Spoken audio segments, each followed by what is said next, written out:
Welcome to the SENCast. My name is Dale Pickles. I'm the Managing Director of B Squared and I'm the host of the SENCast.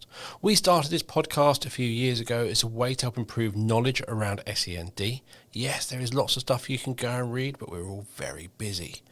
We created the SENCast to try and help support schools, and the SENCast is also a great way to get the same consistent message to schools and parents. This week I have two guests on the podcast, Dr Sarah Moseley and Ginny Bootman. Sarah is an educational consultant specialising in reading and self-esteem, and Ginny is currently a SENCO of 4 schools in Northamptonshire. She talks at various events and has also written books for SENCOs.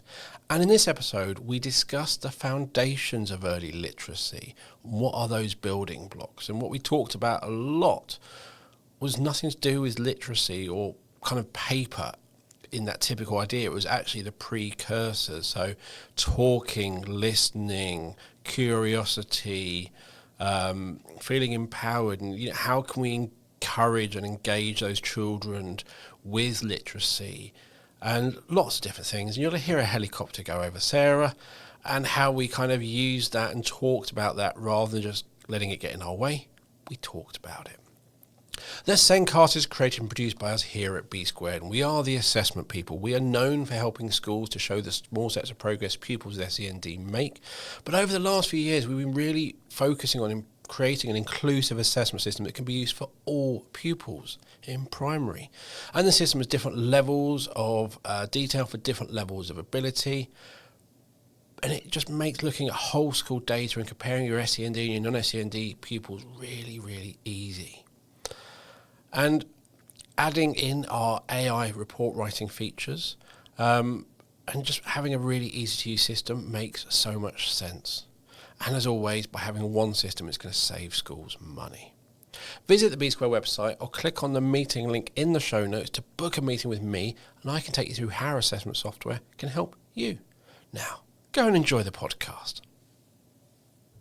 In this week's show, we're discussing foundations of early literacy. What are the building blocks pupils need?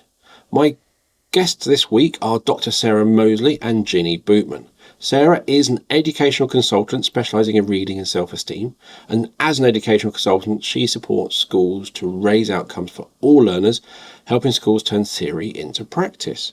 Ginny is currently a SENCO of 4 schools, and she has been a teacher for a very long time, her words, not mine, a senior manager and a head teacher, and both Sarah and Ginny have written books to support professionals. Welcome to the show, Sarah and Ginny. Hello, Dale. Hello, Dale. Welcome back. I always love podcasts with multiple guests. It's a lot more fun, but I am very concerned with you two that I'm not going to get many words in. I could probably take the day off. Yeah, I think that may be tricky, but we have both had a pre-meet and tried to practice this, Dale. So we're going to give it our best shot. Yeah, we'll be like the Chuckle Sisters or something. We'll to me to you. I think that's how it's going to be. And So you had a pre-meet to get the talking out. Yeah, kind of, but it didn't really work because then we had 2 other sessions where we tried to kind of come onto this already, which can be good outtakes for this anyway, where we tried to get our headphones to work. So that was lovely. Yeah, so there you go. Cool. So this episode is the first in this series around literacy and how to help all learners to succeed. And today we are starting with the foundations of literacy. So what are the foundations?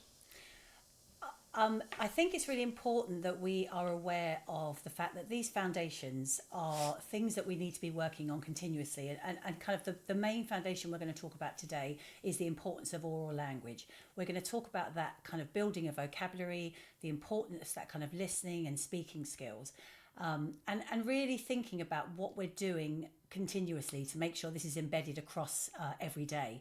And then we need to kind of look at the subject of phonics and think about actually what happens before that. What's the foundation of phonics? What are we thinking about in terms of phonological and phonemic awareness? All of those really important skills that our learners need to be continuously developing, reflecting back on, having time to practice, having structured teaching around. And then within all of this, they need to be aware of what print means, that print has meaning. They need to understand books. They need to understand text, have those early print concepts, which they have the opportunity to kind of build up that fluency, that comprehension. But again, it's a continuous process. So the foundations are things that need to be developed at the very early beginnings of that reading development, but actually we also need to be continuously thinking about revisiting those, and particularly for those struggling, reluctant or readers, that this is a much more difficult process for them to develop. Yeah, and I think when we've been talking about this, we actually are talking about keeping things simple, actually just making it part and parcel of the conversations that we have with every child, and keeping the individual at the center of the conversations that we have with them. I think that's it at its simplest. And knowing as well with that why the things that we are told to do, things like reading to children, or kind of pointing out text in the environment, why those things are so important, why those things are so key for those kind of foundation skills. That whole understanding about that print has meaning, that what I say looks like this on paper, on the screen, and that what I say matters, and it can be recorded in a way that will be there for others to access it. So it's that importance of knowing why we encourage all these things to be continued, and why there's that importance about books, why books are so key, but in so many different ways. And I think people... go on. Oh, go on, Ginny. Well, I think the link between speaking and the written word is really, really important. The fact that I've seen children's faces light up when we've used speech recognition. They say something and it's written down, and it becomes like that light bulb moment, and it has meaning to them. I can say exactly that. It is... People think, okay, when we start with literacy, they're going to start with a book or paper and writing or reading. But it starts with speaking and listening. Yeah. If you can't do it through, if you can't orally structure anything, you can't orally describe something, how are you going to do that holding a pencil or a pen? It's got to start orally. It's got to be starting in the environment, as you said, like recognizing symbols, recognizing things have meaning. All of that is a precursor to literacy. Literacy doesn't start when you get a book out. It starts within that spoken language kind of area, which has lost its kind of focus, I think, in schools over the last maybe decade. And I think with the pressures, that you get, I think with the pressures within education, I think that's what Ginny and I were talking about as well, and keeping it simple. With the pressures on everything, you forget why these things are really important, what the real baseline of things, getting that spark of, oh, that's interesting, or those words make me feel something or think something. And although the orally kind of the words and spoken language is so important, actually it's that spoken in your head as well.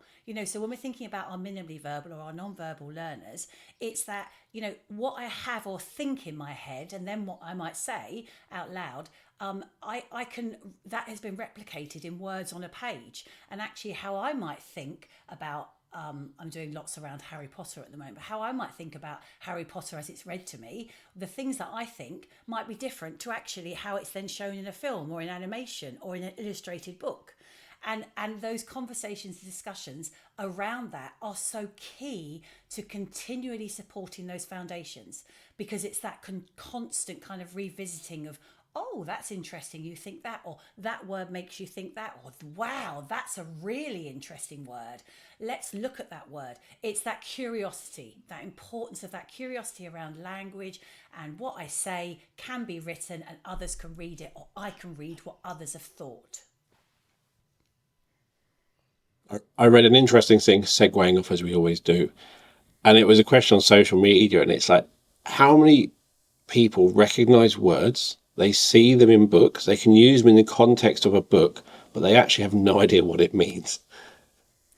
So they know how to use it correctly, they can slip it in a sentence perfectly, but don't understand what it really means. And it's quite fun. Yeah, and it's so important that actually that happens, and that's another thing Ginny and I have been talking about a lot, because it happens so much. And actually this kind of whole, we understand so much more about how we learn and how we learn to think and how we learn to read, and actually that importance of having lots of ways of understanding something that deepens your learning. So actually if you're able to understand, and I think Ginny, what you were talking about terminology, I was just thinking about the word that I read last night in Charlie and the Great Glass Elevator. There was a word that I didn't know the meaning of. And actually, through looking up the word and talking about it, which I can't think of now, which I will do by the next podcast, it deepens your understanding of that text. It deepens your understanding of the learning process. And generally, it's that building your vocabulary enables that growth. And we know that already through all of the research, the importance of building our children's vocabulary, our young people's vocabulary, our vocabulary. And I think that's the kind of key that we must remember. So whatever we do, it's important. However we support our young people. And I think, like you're saying, Sarah, that honesty of, actually, I'm not sure about this word. I was in one of my schools the other day and doing a lesson, and a word came up, and I was like, I'm not completely sure what this word means because I haven't come across this word before. Let's find out about it together. And then that opens dialogues about words, and children will ask me about other words. And so if they don't know a word, they're really happy to say, actually, I don't know what that word is. Can you help me? And I think this two-way dialogue between adults and children, children and children, and actually adults and adults, that children see those conversations happening between adults. So there's that mirroring, so that it becomes a culture that they're used to, I think is really important. And I also think I love the use of the word curiosity by Sarah. And I think also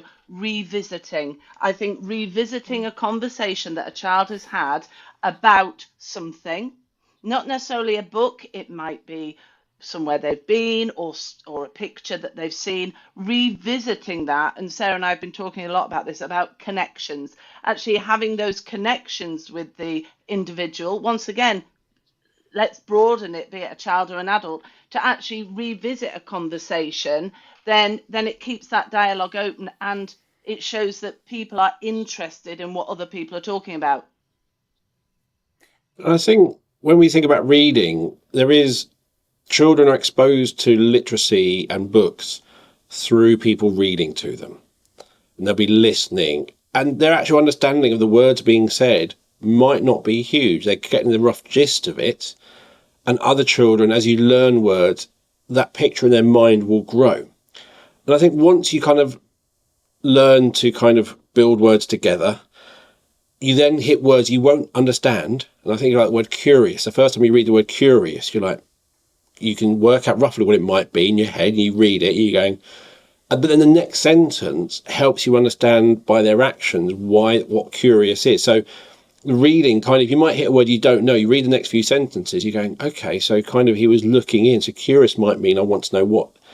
And it helps your definition. But I think most people, that's how they define words. It's that what's in a book, what happens next. So curious must mean this. But you're not 100% sure. And what happens with that as well then is it helps them to build a model, build that scheme within their mind around what that word means and where that fits in with some of the other information they might learn, but also the skill that might be in terms of being curious yourself. And also what you're doing is you're constantly helping that young person to remain curious. They come into our classrooms in the early years curious. They want to know what's what. And slowly that's kind of beaten out of them. That's terrible. I don't mean beaten out, but it's kind of like, it's not beaten out physically, but it's actually that wanting or that desire or that awareness that they can be curious is kind of dampened down, because it's difficult to be curious because it means you've got to take risks. It means you've got to put yourself out there a little bit. Unfortunately, becoming a reader, that's all the things you have to do. Because if you're not trying, or if you're not curious about text, or if you're not thinking about words, or using some of the skills you might have learned about how to tackle words in those situations, you're actually not going to be able to get that success, which is going to give you that, oh, I'm a reader, I can read that. And actually it's that cortisol kind of chemical reaction in our brains, which then encourages us to try it again. Because actually, eventually you're going to have a mistake, or you're going to, it's going to have a failure.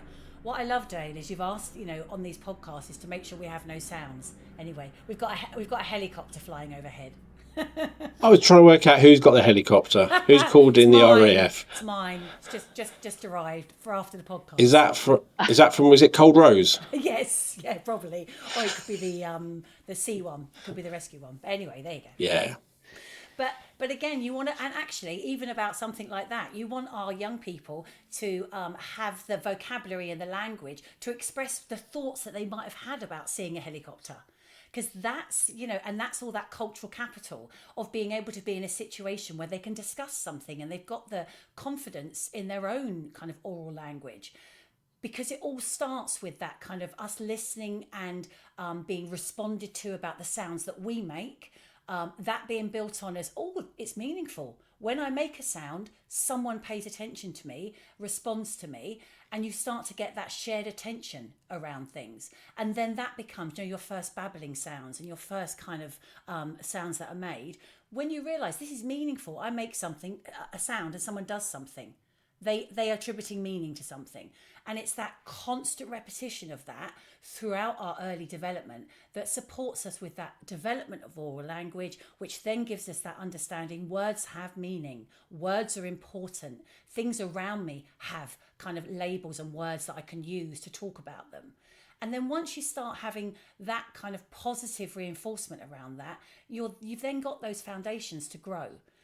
And for many of our learners, many of our neurodiverse learners, many of our learners with those additional needs, they haven't had enough opportunity for that to happen in that meaningful way for loads of reasons, not because of want of people giving them the chance to do that, but actually it's more about the fact that that may have been language delays there may have been issues with processing of the information. They may get the responses to the sounds they make, but actually it's the time taken to get that was the sound I made and that was the response that happened. So there's so many kind of barriers that we need to be aware of, which therefore means we need to immerse them in more opportunities for that. And that's where the foundations are. And I was just thinking, just that helicopter, it's being in the moment. So rather than going, oh, the helicopter is annoying us and getting in the way of what we were trying to do. Oh, now it's gone now, let's continue on. You can go, cool, that's a bit of a loud noise. Yep. And you can talk about and describe the sound and talk about something about it. If you're in the classroom and you're doing something, you open up the blind, you go, rather than just going and carry on, you go, oh, it's a bit bright out. You're kind of using that language to describe what's going on rather than just rushing past it. Actually talk about things and use that descriptive language to help people kind of access. For some children, they'll be accessing or hearing that word for the first time. And what an interesting word as well. Yes. And maybe you're kind of, and other children are going, oh, yeah, that was loud. And I understand that. It's helping them understand. So everyone's going to be in a different place due to whatever they've read or things at home. But we need to spend more time describing events. Oh, can anyone smell that? Oh, smells like we've got sausages. It's quite... And you'll describe the smell or things like that. Or, oh, can anyone smell the grass? That's quite a sweet smell. But all those sort of things, you just take time to describe. And you're kind of building that vocabulary. Yeah, and being in the moment, as you said, I think before, being present, being in the moment, being aware. But again, that's about being aware that that's important. And I think that's the key. Sometimes if in a classroom that's really busy, I've got to get through this module. I've got to get through this topic. I've got to get through this part of my maths session.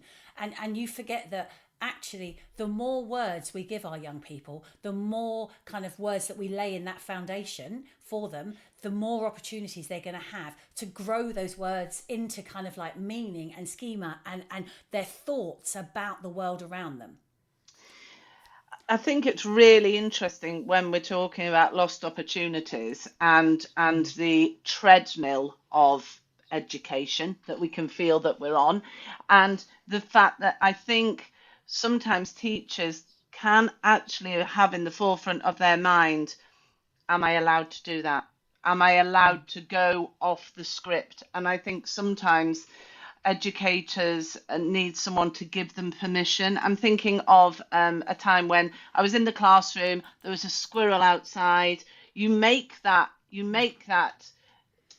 immediate decision whether you say, children, look this way, it's only a squirrel, or you you embrace it for what it is and go, oh my goodness, there's a squirrel. You may not talk about it then, but what an amazing opportunity to have that conversation with all of the children, and even then to change it from words to write it down so that then they can read it. And I think that is joining the dots, isn't it, to and embracing it, and it's something real for the children.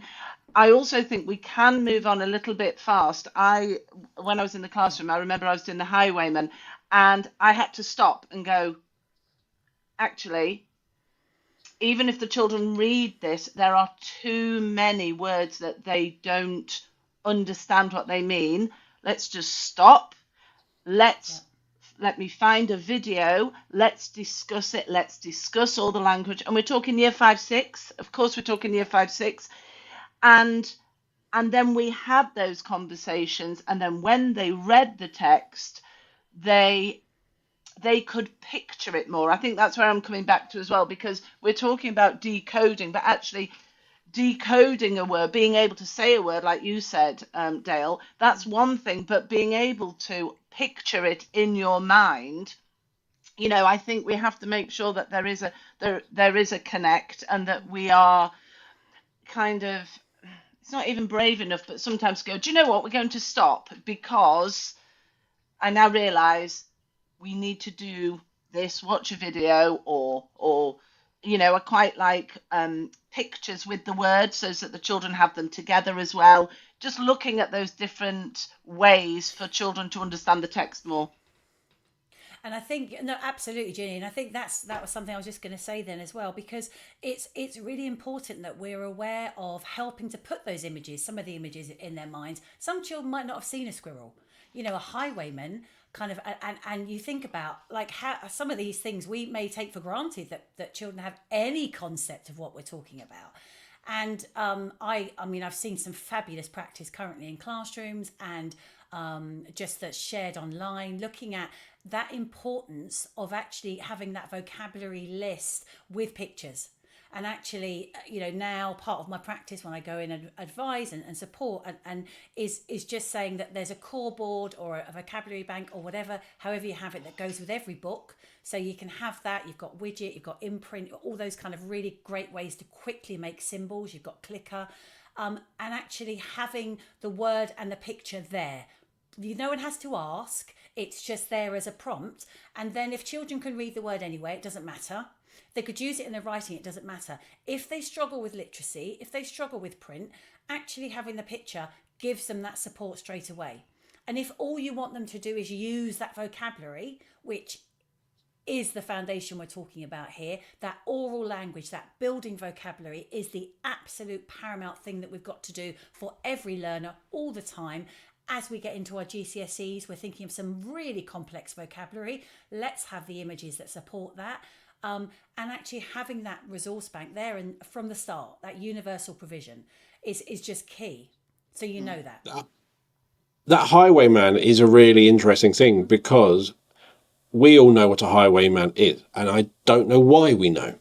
It might be that there were more films about the Scarlet Pimpernel, Black Beauty, there's some Carry On film or something. Back in the time, there was more of that on TV. When we see the highwayman or we hear the highwayman, we're instantly transported to horse-drawn carriages being chased by a man on a horse, and a man who wants to rob them. Highway person. Yes. Whereas if you say like a highwayman, so somebody wanting to rob you, they're probably going, but you're driving down the road. How are they going to get in your...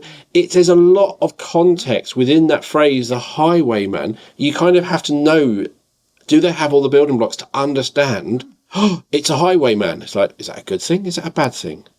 What does that mean? How much danger is it? All those sorts of things. But also, Dale, how interesting. How interesting is it? Like, how interesting. And it's about looking at those light bulb kind of aspects or moments where you can go, oh, I don't really know. How do we feel about this? And you're saying that, is it a good thing? Is it a bad thing?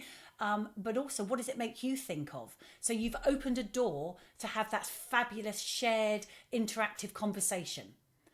And we know that's lacking within home environments, for many reasons, the kind of, increase of screens and digital, computer games, also the pandemic, everything, the conversations and the chance to kind of have those conversations sometimes. My poor son, I'm desperately trying to do it all the time. He's 9 and he's kind of like, is it finished now? Can I go?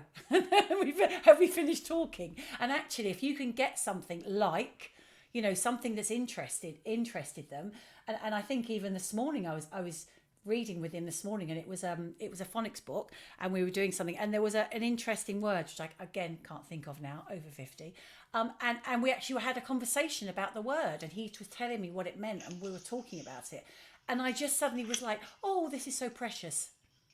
And actually, because I know this is important. But if you don't know that's important, if you don't know if you're out somewhere, and I think Ginny and I were talking about the word insect, that sometimes, actually having that concept, what is an insect and what are we talking about? Actually, if you don't have that background knowledge and that foundation, you're not going to be able to grow that vocabulary. And I think it comes back to finding time to talk. And I think it's finding time to talk within the classroom. And I know during the pandemic, there was something called Pobble 365, which I used a lot, which was images, fascinating images, which children, we all loved, because we were all able to talk about it and ask questions. And I think the world is a very busy place, and I think finding time to talk is very important. I think, and I think we will talk about this more in another episode, but I think this, extending this to the home, about actually time to talk at home, and talking and walking, and when can we have those conversations. I have some of my best conversations with my son in the car. We're next to each other. We have those conversations. He can't get away from me, but we have those conversations. And it's going a little bit off piste, but also that considering meal times, not having your phones with you, so that you do have those conversations, so that the meal time is a time to talk. And I sound very ancient, but when I was young, that was the norm. And I'd be really interested to know what percentages are for families, sitting down to have those meals together, or having that time to talk, because it can be seen as reading can be reading, and I've tried to get him to read at home and he won't, and it's like, that there are, it's not about putting up a barrier. It's about broadening out and extending vocabulary by having those conversations, and those two-way conversations. And it's really interesting, Ginny, actually, because I'm sat there thinking, we don't eat together, but for many, many, many reasons. And I would love to do that, but my son's very hungry at a much earlier stage than my partner gets home. And actually, a hungry 9-year-old boy, forget it. Let's just get the feeding. Let's have that sort of happening. But actually, and so families, I think there's pressure sometimes, and I think within the classroom as well, it's the same thing. Yes. But if people can understand that importance of those language-rich environments, which books give you that chance. And I think, Ginny, you showed a fabulous book. Sorry, you did show that wonderful book that you had. And I've got lots beside me. I know it's a podcast, but I've got some Walter Wicks books and optical tricks. And again, just having, like you were saying about Pobble, an image. And on the other side are just, so you've got an image and there's some prompts to just think about that image. And I've had families that have kind of spoken to me after some of my training to say, I didn't think about Where's Wally books as actually reading. And anything, maps, recipes, anything that you can get that encourages that shared attention, first of all. And then when you've got that shared attention, that you can have something which, and it can be on a screen, it doesn't have to not be on a screen, but actually if you can encourage that understanding around, some of this wonderful printed material. I've got a great books where it's something like a poem a day, or advent calendars at Christmas. I had a brilliant Tom Gates advent calendar, and each day had a little book. I had a brilliant Minecraft one this year that each day had something they had to make. So it had instructions in it. So you'd open it and then you'd make something. And it was just all of those little chunks of things that create the foundations and that help us to build up. And I think I was listening to a webinar with Alex Quigley last night. He was talking about reading miles. And actually, you know, reading miles, our learners who struggle, have those additional needs, have for whatever reason have a barrier, don't get enough miles built up. And it's actually, if we look at it like that, like, you know, we've got a joke book, or we've got whatever we've got jokes in the crackers, thinking about Christmas, or we've got something which is, you know, that they've had a chance to read a little bit of text. Actually, that we can be like, oh, there you go, bung that in the reading miles. Even think about representing that visually. How many words have we read today? Wow, look at that. So what you're trying to do is think about, why is that important?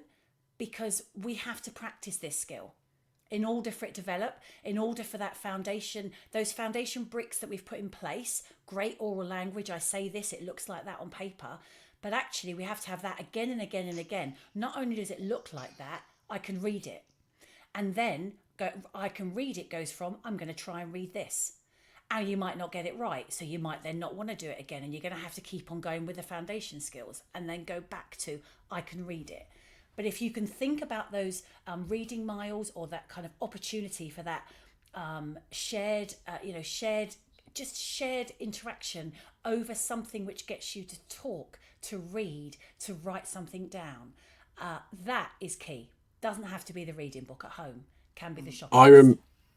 I remember when I was young, it was my parents would say, "Oh, we need to go here. Which way do we go?" They'd basically make me read road signs. They knew which way to go, but they'd look and go, right, which way? And you'd look up, and there's like, one we're going with C, one we're going with S. Well, no, we're going with S, so it's going to be the S one. You want to read the whole word, you might just start with that first letter, but it's going to help you in having those conversations, recognizing shops. So where are we going? And you'll say the name of the shop, and you let them find it. It's little things like that, which is just slowing down your life slightly and giving opportunities for them to lead, them time to pay attention and be curious about the environment they're in and reading those things, rather than just following you, helping them develop that curiosity. And looking out for, and that's all independence, that whole understanding around, why am I even bothering with this skill of learning to read? Actually, it's because it's going to help you make choices. Even if it's your takeaway choices, or your choices on Spotify, or your whatever it is, it's going to help you make choices about the words that you want to use. It's going to help you communicate how you feel, what you want to say about something which is important to you. And so it's not that I want you to do it because you're going to be able to do this, or for academic achievement, which of course is fabulous. They have to want to do it. You know, you have to get someone to kind of like want to read. You can't make someone read. And so it's all of those key aspects around it, and celebrating. Wow, look at that. You read that really well. God, look, did you know you could do that? All of those things are so important to build up those foundations. I think And interesting. Oh God, Ginny. I think it's fascinating when you look to see where reading is happening around you. So I was in the supermarket the other day, and there was a grown-up who cares about a child. I love that saying. A grown-up who cared about a child out with a child who was probably 2 years old. And they were going round the supermarket and they were chatting about everything they were buying. And then the wonderful moment happened when they finished, they'd been self-scanning, they finished the shopping, and the receipt came out. And the adult said, "Way, here we go, that's for you." And so the child got that receipt as the document, as the receipt. But I think that's really important, Sarah, because that child is actually knowing that that is the process, then that is the receipt. And I know that given time, that child will understand more that there are words on there, that the words mean things. And I just think that is such a lovely, real way of understanding print for meaning. And you know, the other thing around that is, why do we get a receipt? Because it's to show us what we paid for. And actually, did they do it right? Did they put something through twice? Is it okay? Is it correct? There's so many skills in that. And actually, when you're unpacking the shopping, can they hold the receipt and be like ticking off the things that we've got? But all of those skills around understanding why, I think now it's lost a lot of what we do in terms of putting things down on paper or reading. And I love that idea, actually, Ginny, that you would kind of like take a workplace or take an environment and spot where reading's important. I think that's a great activity or great thing to do. You know, actually, how do you find things on the shelves? How do you know where things are located? What brands do you like? There's loads of information around that in terms of supporting the literacy that's involved, and that's great. and And and I love, reading the list, reading the, yeah, the lovely. Making a simplicity, list. making the list, reading the list. I love your idea of the youngster crossing, crossing them out, or being shown where to cross them out. It's reading for purpose, which is Yeah. great. And the meaning behind it. I have to say at that point, sorry, really quickly, I've got a new Kindle, and it's a Kindle Scribe. Have you tried one of those, Dale? No, what's a Kindle Okay, Scribe? so it's got a pen and pencil, a thing. So it's the best. So you can write on it. Just thinking then about making lists, but also then what you do is you can have your book. So you have your book, and you can actually write on the book, and you can make notes on the book. You can have lots of things you can do. But it made me think then, we need to be modelling as much as possible the way when we're recording information, when we're reading information, when we're looking for something. Because for our young people, it looks like we're just using our phones. And even, Yes. when I talk to my son, he's like, well, you're looking at your phone. And I said, well, I've got my Kindle app and I'm reading my book. And he's like, are you? Let's have a look. But actually, it's trying to take it as much as possible, take that out of technology where we can, and model. Because actually, it's that modelling behaviours that's so important. Sometimes it's taking out technology, but it's also taking it out of our head. So you might have Yes, your shopping yes, list in your head, yes. but if you write your Write it. shopping list down and then just give it to them, Yep, put it in a rough order, yep. but go, cool, right, I'll follow you. They're in charge. They're going to take you around the supermarket. You can mark things off. Have we missed anything? You know you've missed something. You've watched them, but can they spot, can they read and match up that word to what's in the shopping basket? If they've not seen that word, and you can talk about it when you've had it at home, to help them think about what it might look like and where it might be. There's all that conversation, all that describing words will happen to help them find those things. Yeah, and also, Dale, Powerful. with all of that, actually, that made me just think then as well, with all of this foundation and kind of oral language and vocabulary, storytelling. The first kind of developmental stage within storytelling is that audio storytelling, that kind of like, and historically and culturally, that's how we shared information about our communities, about our societies, about our rules, was through, this kind of oral storytelling.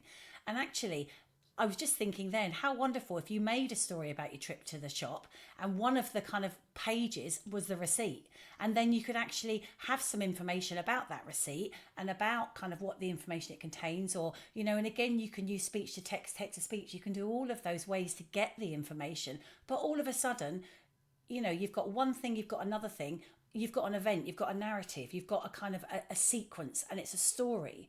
And so as soon as you start kind of supporting young people as well, so even when you're kind of maybe on the way somewhere and you create a journey, a story about your journey to the park. So you're talking and you're sequencing things into that kind of this happened, and then, oh my goodness, there was a problem, and then we solved it through this. All of that kind of talk for writing stuff, all of that sort of thinking of things in that meaningful way and having that interactive dialogue is just key. It's key to help young people to build up those foundations that they need for them when they move through to writing. And I think kind of extending on that, I find that when we have children who sometimes find it a little bit difficult to settle in school in the mornings, this idea of having that transference of a story from from home to school. That really helps. The picture of their pet or a picture of something that they've done. That then becomes a transition picture or a transition object that then helps the child kind of see the movement from home to school. It's easier for them, and I find that works really, really well, because and children are able to talk about their pet that they know very well, and it, as we said, calms things down for everyone, because we're going back to connection again, aren't we? The connection And is really important.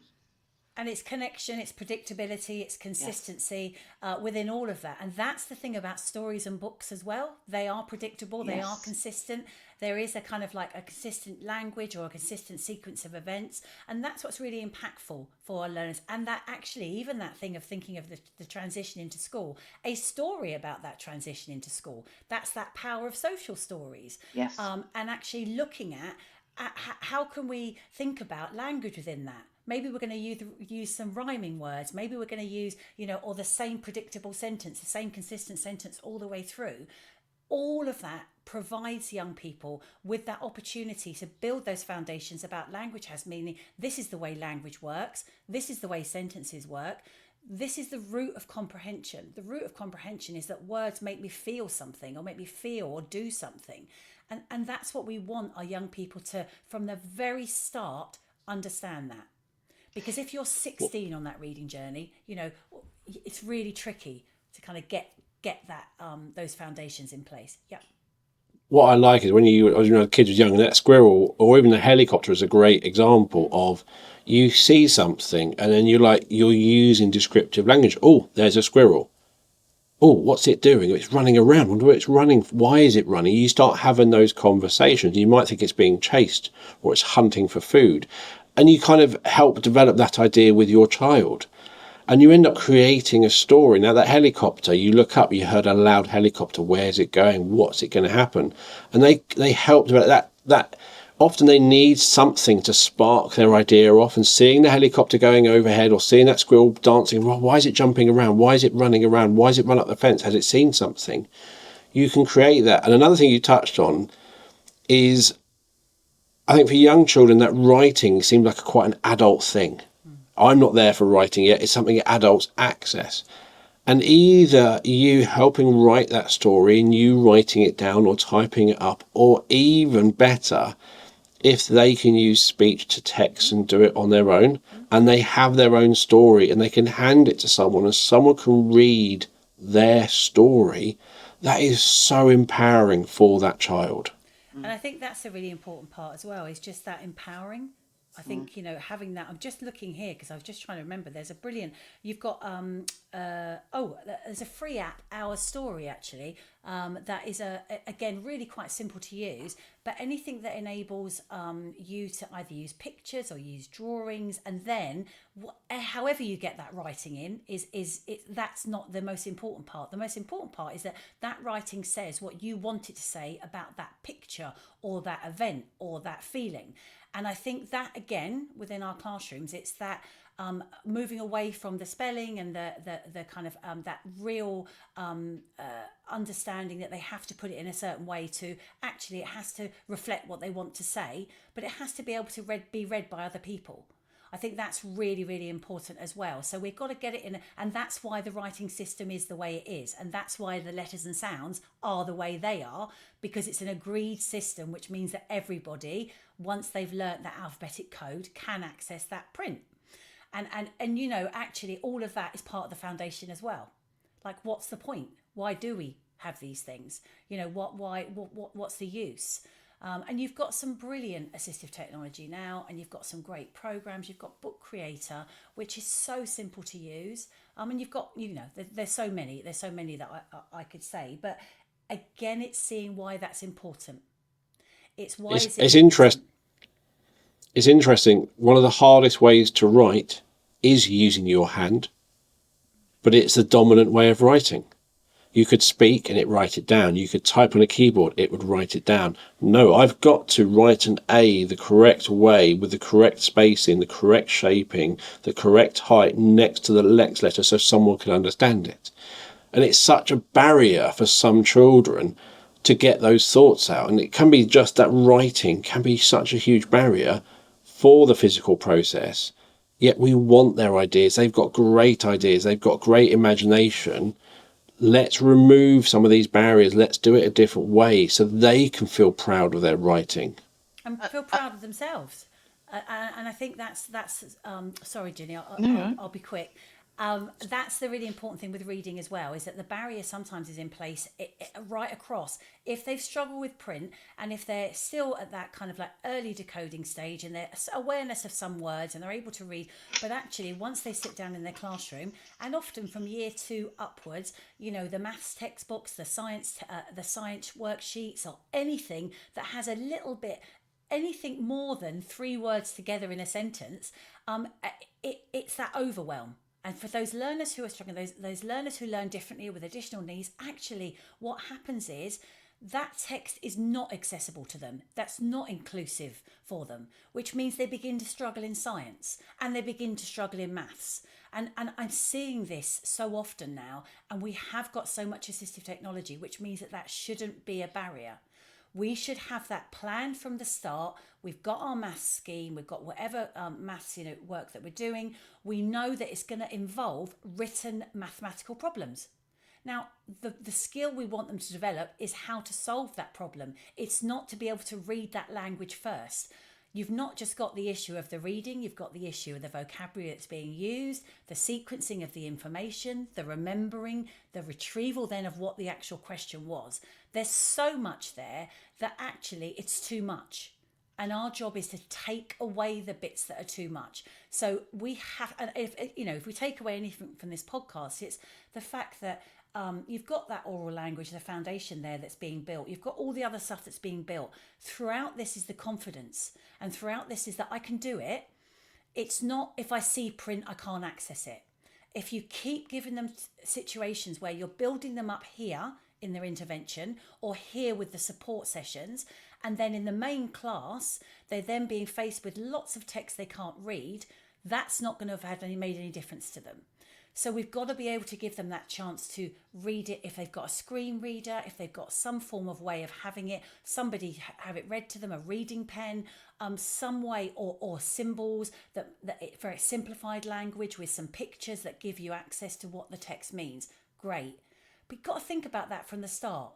It shouldn't be, oh, you're going to find that hard to read, here's a reading pen. Because then immediately the child's like, well, I don't find it hard to read. You know, don't single me out, and then they won't want to use it. So we've got to be thinking about this important of these foundations of not only are we developing these, but we're constantly keeping the confidence up, and we're making sure that young people go, it's all right, I can use this if I want to do this because this is about my maths. Doesn't matter, I find this text hard to read, and actually it's got to be again and again and again supported. Yeah. So you just made me think then when you're saying about the barriers, because it's so key. There's barriers that we completely, for some reason, don't notice. And you've said exactly what I was going to say. Actually, it's about our cult. No, in a great way. It's about the culture that we nurture, and about having exactly what you've spoken about as the norm. You know, I think we also need to look at, and I'm hoping we will touch on this in another episode, the number of books, the range of books. You know, we've all been in that classroom where subliminally you've reached it if you've got that big, thick Harry Potter book on your desk, you know, and I want to take that away and for it to be, okay, what are you going to read today? What might you read tomorrow? You know, non-fiction, fiction, a leaflet, you know, a comic. So that it, as my wonderful Yorkshire father would say, it calms the job down, you know, so that everybody feels valued with what they're reading, and that they want to share what they're reading with everybody in this culture of reading reading different things is great, and we read different. I think I'll end with, do you know what? I read different things on different days according to actually how I'm feeling. So let's mirror that to the children as the norm. And actually make them feel that that's okay. Yeah. And I think that's a really important message, Ginny, actually, because it is at different days you do read different things in different ways. Sometimes you might want to read your Kindle. I might want an audio book some days, or I might want to have an actual book. And actually it's about making those differences normal. And that's the whole thing around thinking about our classrooms. They're changing, and we've got to have these things built from the start. And again, I think, there's been discussion around things like this reading cluster. Like if it is Harry Potter, the book itself is really intimidating. And it's only been, again, as I say, my son's just started in year 4 to do, that's the topic for this term. And it's a great, fabulous, but it's a big book. Yeah. And I started reading it, and I was just like, oh my goodness, it's a lot of quite complex text that if you're struggling with processing information, it's actually too much. Yeah, go on, Dale. One of the things I was going to go is we talked about like using widget and symbols, and we talk about reading scanning pens. And the scanning pens is great if you're struggling to decode the words. But it's not going to change that level, that reading age of the text. And that's one of the things which is I love about AI. Yeah. And it's things about is if in your classroom you're a year 6 teacher, what's the reading age of all of your children? Yeah, think about your reading age, and in any text you're using, what's the reading age of that text? And one of the things I'm going to quick play with after this is I'm going to drop some text into ChatGPT and go, what's the reading age? Because one of the things, if you're kind of doing this topic, and yes, it's a year 6 topic, you've got that year 6 resource, but actually within your class, the average reading age is actually age 9, not age 11. They're going to struggle to access that text. So you could drop it into ChatGPT, go rewrite this text with a reading age of 9 or 8, whatever age, and simplify some of those words, which just makes it more accessible. We kind of bring in that text so they can access it, they can read it, and they can understand it. And my other point with Harry Potter is those books are big and scary. Yeah. And my daughter refused to read big and scary books until I snuck one onto her Kindle. Because on a Kindle, you do not see the thickness. And you've got Harry Potter on your Kindle, and you do not see the thickness. You can start reading without being intimidated. And then you'll just keep turning the page. And you keep turning. And you don't realise how many pages there are. Because it's hidden.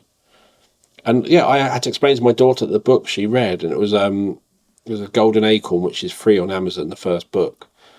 And I was like, you read it? She went, yeah. I went, you've read that? And she told me, I went... And I pointed out that the book was 350 pages long. And the look on her face when I then got another book, which is that book, and she'd realised she'd read that book she was scared of. And she just snuck in. And that's so, that's so important. And I think also when you're thinking about, so you're thinking of Harry Potter, so have your abridged versions with AI, fabulous. You can also, when you drop it in, ask them for some of the key vocabulary in the book, the tier 2 and the tier 3 particularly, so you can have your core cards, your vocabulary cards, your word bank with that information on and the picture. So you're constantly reinforcing as you're reading the story. Oh, that's that word. Oh, we found that word kind of difficult to think about what that meant. And now we're kind of really getting familiar with it.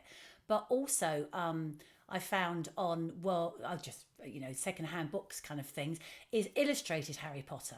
So actually thinking about reading it at night, because even when I was reading the text and I was trying to bring all the voices to life and give the kind of, to make it more accessible, actually it still wasn't really, because it's a lot of words. And I could see my son kind of switching off a bit and desperately trying to, because he knows I really want him to be read to and to enjoy it. So he really wants to enjoy it as well.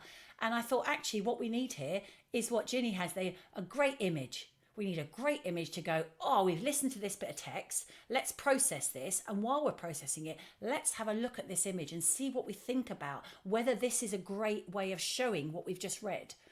And so actually with that, you straight away have got a way into the story, which is why, sensory stories work, which is why stories that have got immersive stories, which have got props work, which is why puppets and all of those things. You're bringing the print to life. So children have got another way to think about the words they've heard.